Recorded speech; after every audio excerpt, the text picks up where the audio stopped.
મિર્ચી morning. આજે ફરી એક દિવસ ઉગ્યો છે. ફરી સૂરજે સવાર પાડી છે. ફરી આપણે આંખો ઉગાડી છે અને મન હજુય બંધ છે. અકબંધ છે ગઈકાલની યાદોથી. મન હજુ ગઈકાલની સુગંધમાં તરબતર છે અને આજમાં આવવું જ નથી ને. હું પ્રયત્ન કરું છું મનને ખેંચી લાવવાનો, પણ એ આળસુ. એને પડ્યા રહેવું છે ભૂતકાળની ચાદર ઓઢીને. ધાબે સૂતેલું નાનું બાળક કેવું હોય, અગાશી પર ઊંઘ્યું હોય ને પછી તડકો આવે કે તરત ઊંઘમાં અડધી આંખ ખુલ્લી રાખીને ધીમે ધીમે ઊંઘરેટા પગલે ચાલતું ચાલતું ટેરેસ પરથી નીચે આવે ને સીધું પથારીમાં પડતું નાખે, પાછું સૂઈ જાય. બસ મારું મન એવું જ છે. એને ઉચકીને યાદોની અગાશીમાંથી નીચે લાવો તોય પાછું ઊંઘી જ જાય. જ્ઞાનીઓ, મહાજ્ઞાનીઓ, પરમ જ્ઞાનીઓ ભલે એમ કહેતા હોય કે વર્તમાનમાં રહો, લિવ ઇન પ્રેઝન્ટ, પણ આ બાળક જેવું મન એ તો સપના જુએ છે. બધું પહેલા જેવું થઈ જશે એવા સપના. બધું પહેલા જેવું થઈ જશે. મિત્રોને મળી શકીશું, ભેટી શકીશું, ગાર્ડનમાં હિંચકા ખાઈ શકીશું. હિંચકો સેનિટાઈઝ છે કે નહીં એની ચિંતા કર્યા વગર. એરપોર્ટ પર ટ્રોલી પકડી શકીશું, એને કોણ અડ્યું હશે એ વિચાર્યા વગર. બસમાં દંડો ઝાલીને હેન્ડલ પકડીને ઊભા રહીશું, થોડા થોડા ડોલતા રહીશું એ હેન્ડલની સફાઈ વિશે વિચાર્યા વગર.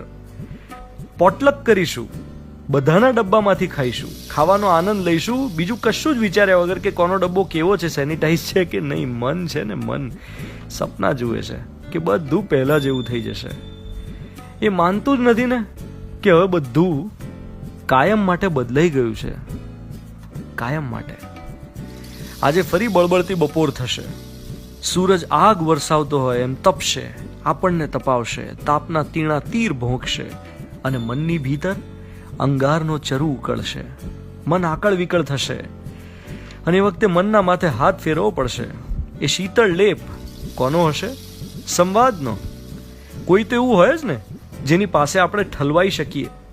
હું શોધી કાઢીશ મારી ફોનબુકમાંથી એક એવું નામ, એક અંગત નામ જેને વર્ષો પછી ફોન કરું તોય એમ જ લાગે કે હજુ ગઈકાલ તો મળ્યા હતા. સંબંધમાં કોઈ ગેપ જ ના પડ્યો હોય એવી વ્યક્તિ, કોઈ દોસ્ત, કોઈ વહાલું, એને કરીશ.